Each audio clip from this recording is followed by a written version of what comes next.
Welcome to School Management and Leadership B. My name is Daniel Mbangula and I will be your facilitator for this course.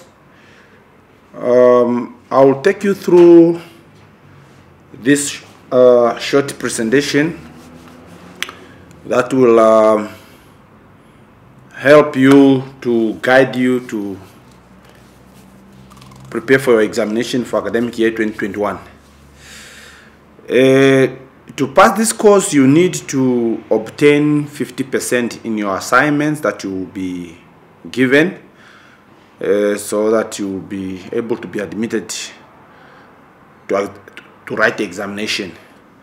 And in the same vein, when you are sitting for examination, you also need to pass the examination with 50%.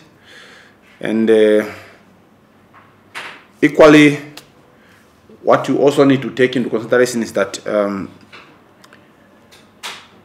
exam, in whatever circumstances that may happen, whether you get 100% in your assignment, you still need to score certain points in examination for you to be declared to have passed the exam.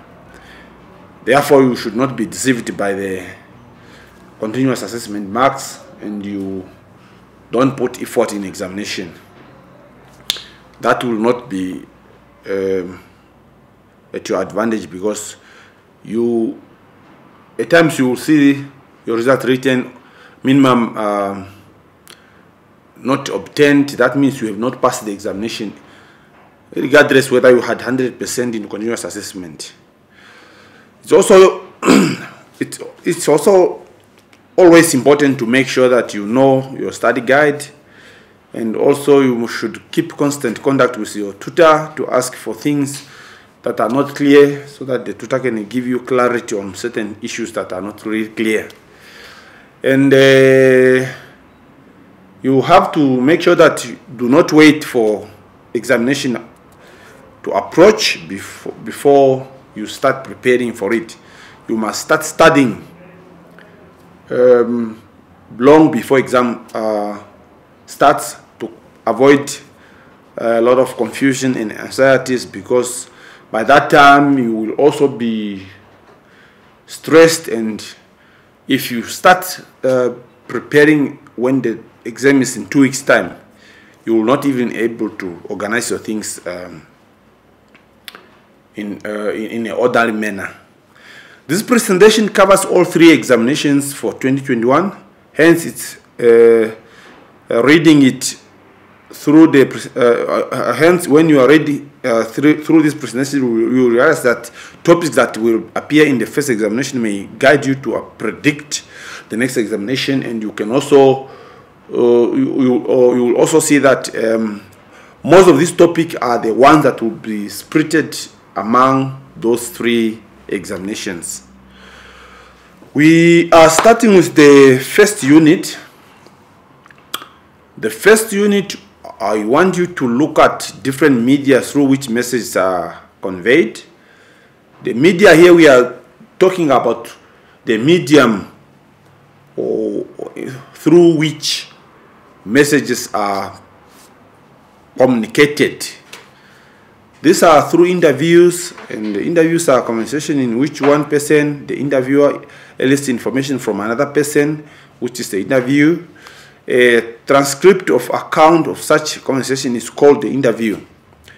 And you have also radios and others, emails. All those are media through which messages are conveyed or communicated between peoples. And on the same unit, you must also know how, or what do we mean by communication. You should be able to define that term. And I would also want you to look at the principle of written communications. There are certain principles that you need to confine yourself for you to have to be effective when you are using this written communications. These are like you being conscious. This means that you should try to give as much information as possible in as few words as possible. You should not write a lot of words that can confuse people. You have to be conscious. You have also to be brief and use simple languages, plain language, so that the person who's going to read that written communication cannot get confused because of jargons that you have put in your written communication.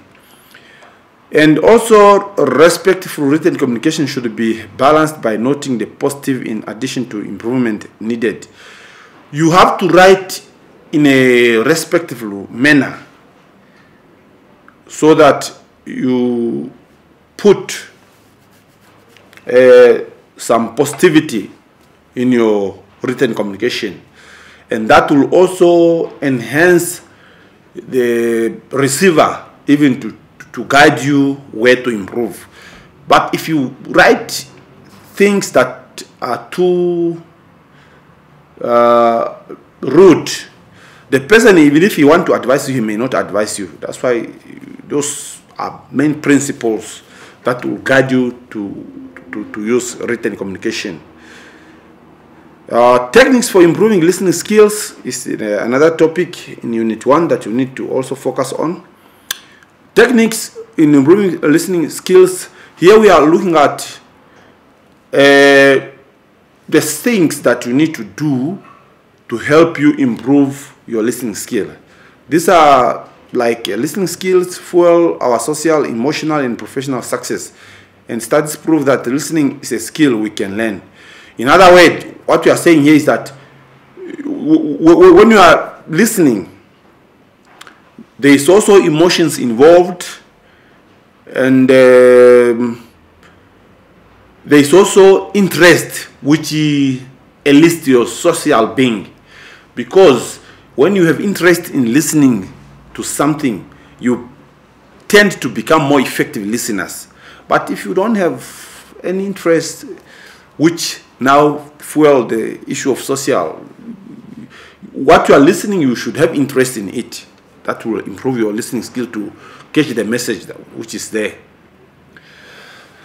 We moving to the second unit.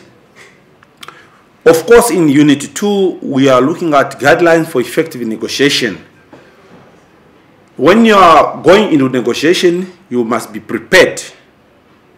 Know what outcome you want and why, and also have all necessary information at your fingertips so that you can convince the other part to submit in. So, but before you do that, you need to prepare yourself, and you must also predict what you want at the end of that negotiation. You must also make sure that you do research and do some investigation on the other parts before the meeting, so that you can have a nice countering on the other part. We also look at this similar topic in a different vein, like phases of negotiation. We negotiate putting in cognition different phases. First, before you start negotiation, you need to do planning, and you need to do preparation, and also you have to take the cognition of face-to-face phase. Sometimes you negotiate only through writing your concern and the other part answer, but sometimes you have to sit around the table, and those are the phases that you will need to know when you are preparing for negotiation. And you should also know the term itself. What do we mean by negotiation? Furthermore, to move on Unit 3, Unit 3, we are looking at advantage of group work. In simple terms, why do you think it's very important to do things in group? If you are too many, that helps you to break complex tasks into parts and steps, because you have different ability, you have different skills. That difficult and complex tasks that is given to you, you are able to break it and eventually succeed in accomplishing that tasks. Also, group work increases productivity and performance. Groups that work well together can achieve much more than individuals working on their own. Productivity will be high, of course, because there's different skill involved and there's different heads coming together to tackle certain tasks. Hence, there will be high productivity and the performance will be good. We also look at the importance of sound relationship for schools. Why there is a need for sound relationship in school? It's needed because maintaining a sound employer-employee relationship is essential for ultimate success of the organizations. If there is a good relationship between the employer and the employee, of course, the organization will start to do well, because there will be no tension between the employer and the employee. Also, considering the prevailing highly complex business content in today's business world, this will help to create a very friendly environment. And all these things which relate to sound relationship, schools is also the same organization, or it's not different, because the school is also an organization like any other organization where you need to have a sound relationship. It's important to understand just how important interpersonal relationship can be for creating a positive, successful learning environment for all learners. So in school, in terms of school environment, if there is a good relationship between principal, teachers and learners and parents, of course, there will be a positive, successful learning, because parents can also support the school, and everyone involved, or including all the stakeholders, are coming on board so that learning is taking place, even in terms of provision of the additional facilities or resources, learning resources. And we look at the stages that will be involved in development of the group. Before you form the group, there must be stages to consider. Number one is forming. These stages, they are about 5 to 6. You must know them. If I have only given one example here just to help your understanding. So forming, in this stage, most group members are positive and polite. Some might be anxious as they haven't fully understood what works the team to do. So during the forming stage, that's the coming together. And some teams, during that stage when you are coming together, may not really know what is in the store.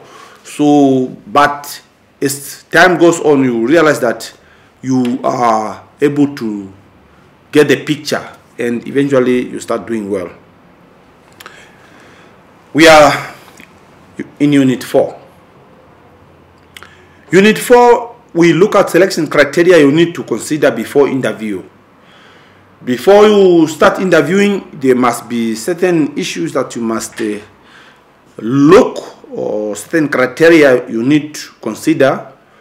For example, proved assessment of verifiable during the section of process. This must be selection process, yeah.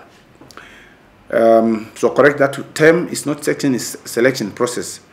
So proved assessment and verifiable during the selection process.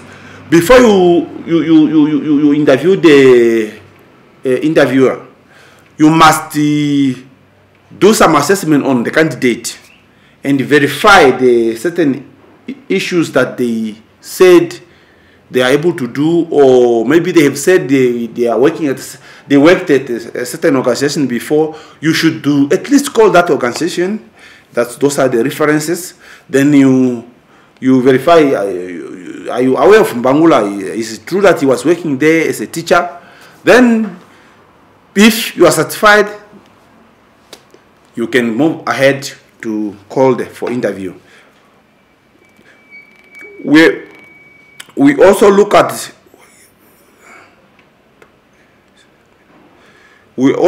those criteria to make sure that we look at the minimum requirement, whether they were met, and also ask questions about themselves to look if they are really able to do what they are contemplating that they are able to do. So those are the things that you need to consider before you start interviewing the candidates. And we look at the content of an induction program for beginner teachers. Induction, that is in simple terms how you introduce the new teachers to a new environment. For example, a general introduction and welcome to the organization must be done just to say, this is school X, this is what we do, this the things. If you need printing, you can find them here. You need this service, you find them in this corner, etc, etc. Have clear performance standard. You must also give what you expect from that new teacher. That this is a performing school, we expect you to meet this standard. Procedural, like familiarizing with school and district procedures and expectation for the personnel. You must also introduce them to the procedures that are being followed by the school and expectation from the personnel. The personnel there are the teachers, learners, cleaners, and all people who are there to contribute to the education of the school. Those are the induction programs that you can give. Staff developmental appraisal system, which might be useful in school. The appraisal program is normally done just to identify any barrier which exists to inhibit their effective performance. Appraisal, you give certain awards or recognition for a good job well done. Then for you to see if that will increase the satisfaction to the employees. If not, then you know what you have given is not what really was required by the employee. Because the moment you appraise the person, you are to provide the basis of performance related to pay. Maybe you raise the pay. Then if you see people are doing well now, then you know, no, they wanted a token of appreciation for them to start doing well. Or promotion, you become an HOD because of your good performance record.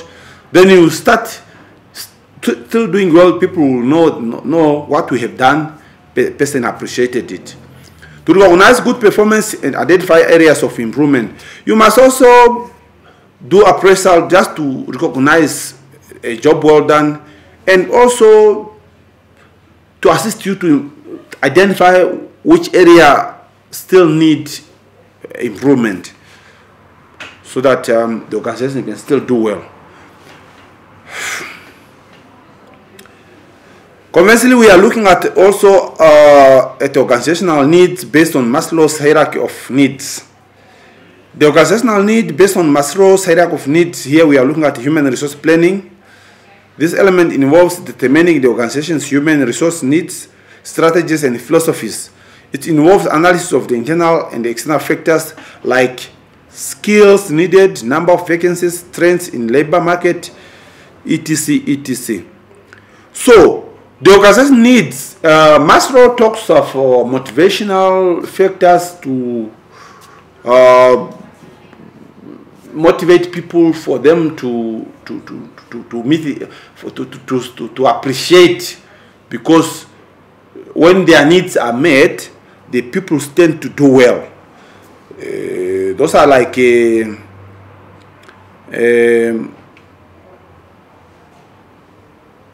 looking at the stakeholders who can come on board and assist you to motivate, or look at within the internal, maybe your school is understaffed and the people are overwhelmed and they start being demoralized. Now the moment you now open up some new vacancies to supplement the existing staff, people will always feel motivated because they will be relieved from some work. That's a simple principle we can follow. So we in chapter 5 or unit 5. Principles of effective time management you need to consider. Of course, time is a precious commodity. Hence, we have to look at some of the principles for us to effectively manage our time. Be active, not just reactive. Set goals and determine the outcomes. In actual fact, we are saying, don't just react when things are already done. You have to also be part of the implementer. You have to be involved, and you must set goals and predict the outcome. That's the simple terms I can put it that way for you just to look further on other additional points. But for this presentation, that's a simple explanation I can give. So the key administrative duty in school administration. The key administrative duties in school involves dealing with all communication, maybe calling the parents, calling other staffs to come to the meeting, or to call them for certain inquiries. Both side and outside of the school, you can do that communication either via writing letters to the parents or to the other stakeholders, or calling certain stakeholders, those that are outside the school and those inside the school, and dealing with any report that are needed. That is to write reports.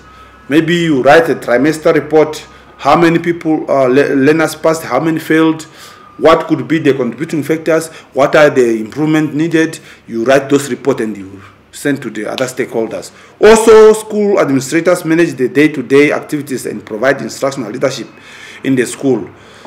The administrator's principal is part of the administrative staff, and he's the one who have to oversee what's happening in the day-to-day activity in the school, and they provide the guiding on what should be done and what should not be done. Those are the administrative duties in school administration, and there are a lot. If you also supplement this example that I have given with the other example in your book. Why computerized information systems are beneficial to schools? This involves school use computerized information because they prove to be useful tools in learning environment. Because in a computerized information, you can save them on a computer and you can retrieve them when you need them, and they are more safer and fast to use. Then we look also at the importance of effective management information system to a company. Management information system provide companies with a method of storing, organizing data into useful information. Management and board executives rely on management information system to measure institutional performance, manage resources, and assess risks. So the management information system is a systematic way whereby you look at what's happening within the organization, and you try to organize information about what's happening in a company, so that there could be a prediction of what resources you need in order to improve your institutional performance. We move to Unit 6. Unit 6, the benefits tourism can bring to school as a business activity. Here you look at fuller use, the full use of school infrastructure, service skills training, opportunity for staff and learners. The tourists can come with some skills which can be passed to the school through training opportunities, that they can come and present certain, maybe you realize that there are tourists in the area and there's a certain information you needed your learners to know, then you can call them in. They can also make use of your infrastructure to maybe present certain aspect, or just to visit and they give you some money. Financial activity that need recording in your schools. Financial activity that need recording in your school involves incoming and outgoing money, which must be accurately recorded by some general accepted accounting system. You should know how much you spend and how much you make, so that in future you know how you used your finances. Sound administrative structure for handling school finances.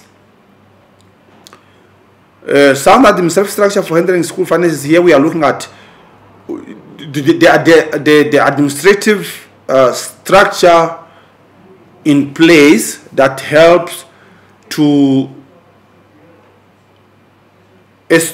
how the school finances should be handled. School fund account, as a principal, you and your school board members have to feel sure that you can account for all money into the school and how it's spent. The school consists of many stakeholders involving school board, and the principal is also part of that. And the principal must also always make sure that he is the last person to agree or disagree on how money in the school should be handled.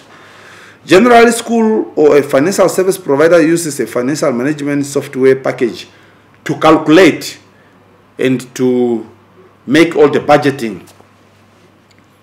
So therefore, as a school, you should have a sound administrative structure to manage your finances in an effective manner.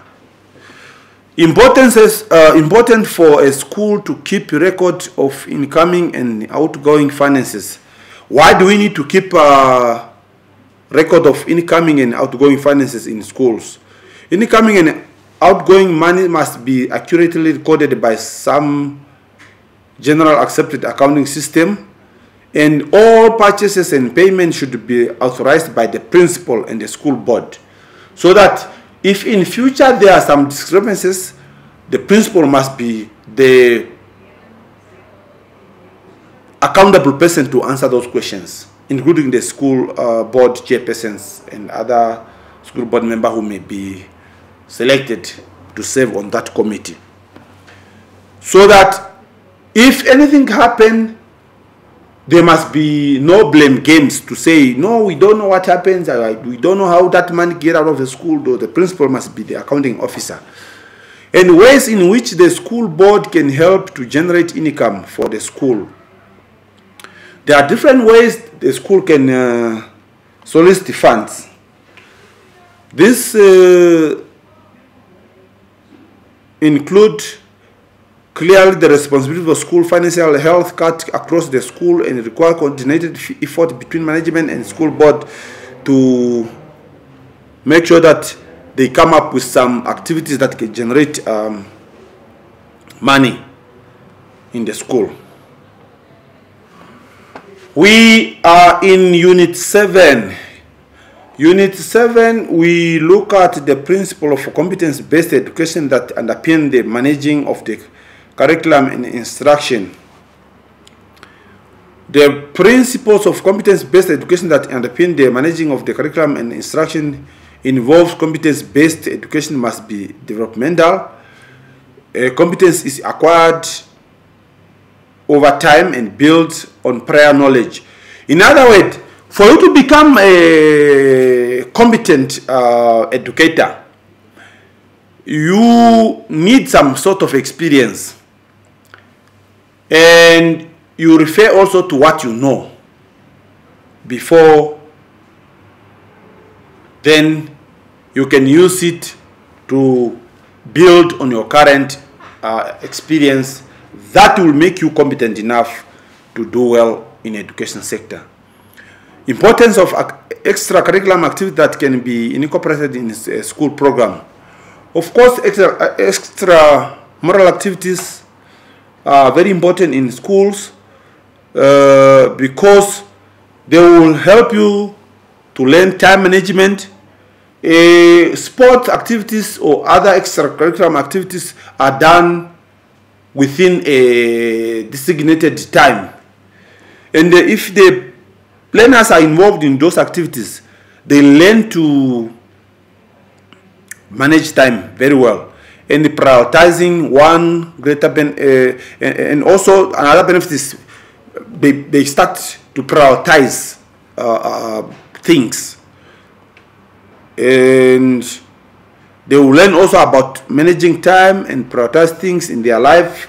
In essence, what we are saying here is that there are a lot of things that are happening in school and outside school.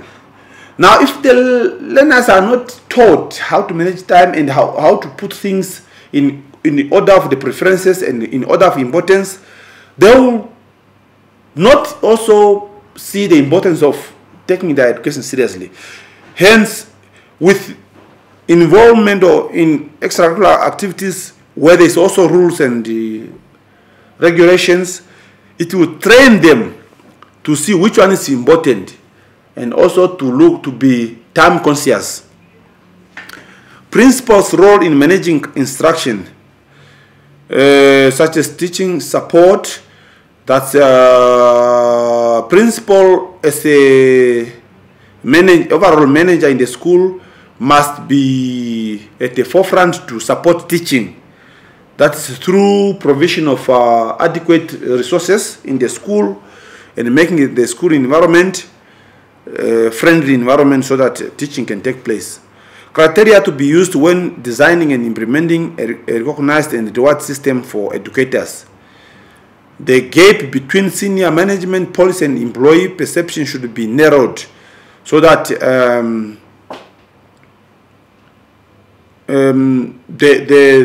other subordinate can also feel important. But if you widen the gap between the senior management, for example, in terms of salary and job,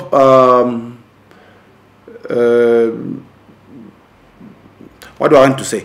In terms of the salary and also the amount of work you give to your senior management and team and the teachers, if the teacher realize that no, there's a sort of discriminatory, then there will be chaos.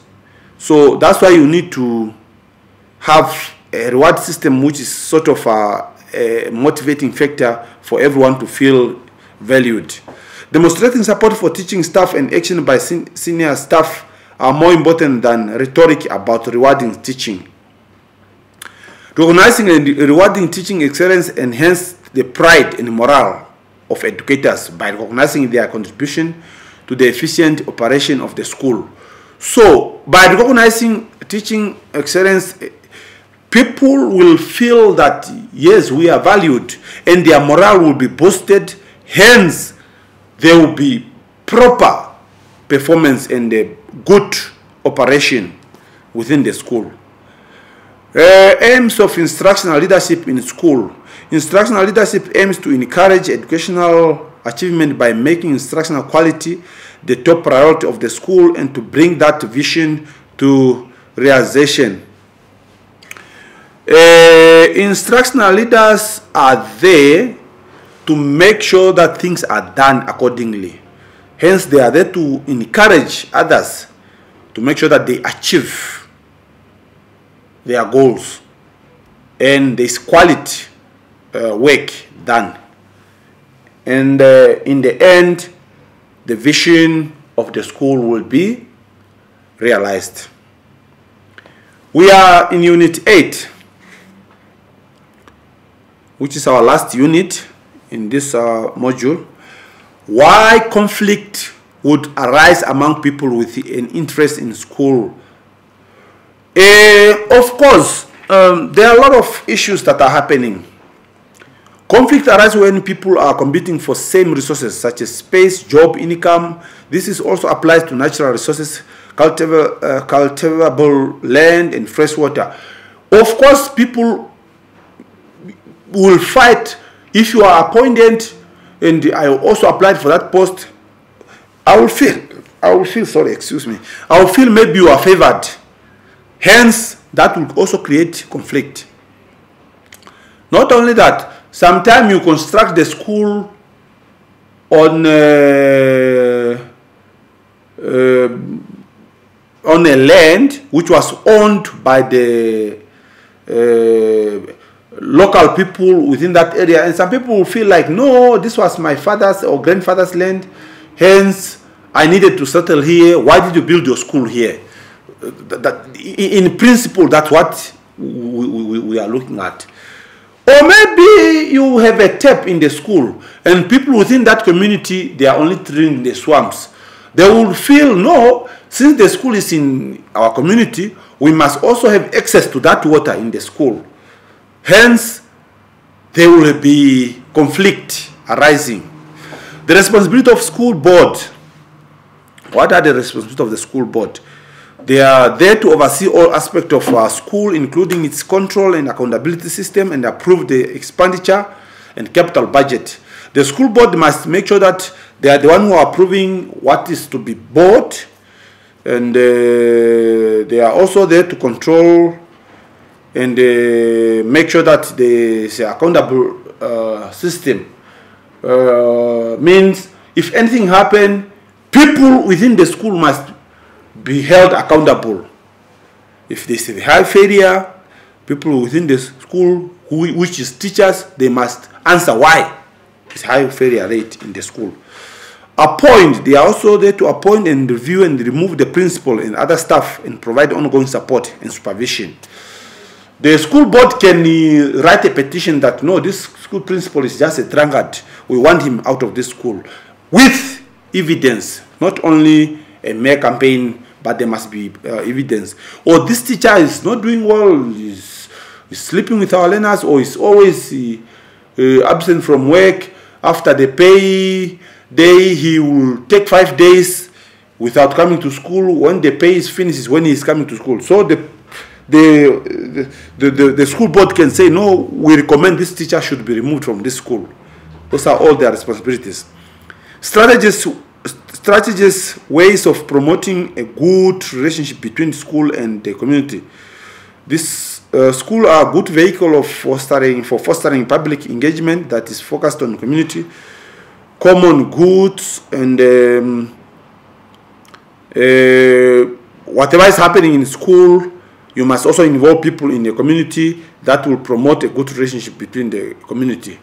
Maybe somebody from the community who has certain skill, you can bring him to present maybe You are teaching history and there's a veteran in the community, you can bring that person in the school just to give a brief history.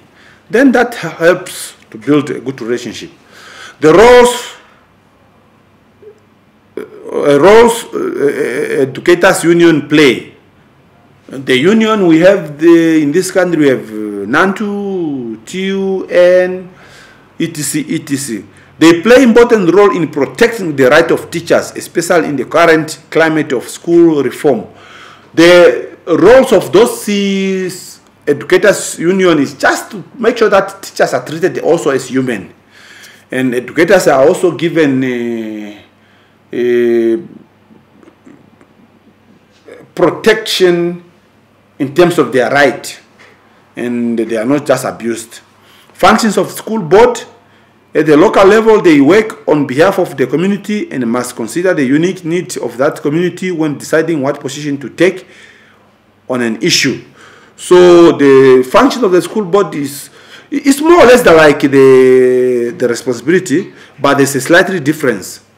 But sometimes they overlap. So they are just there to make sure that they represent the community. So the school should do what the community also wants. And the decision to be made should also benefit the community at large. Thank you for listening. That is the end of the presentation. Feel free to consult the tutor if you have a problem on a certain topic which is not clear. My contact detail is the first page there. And I wish you well. Thank you.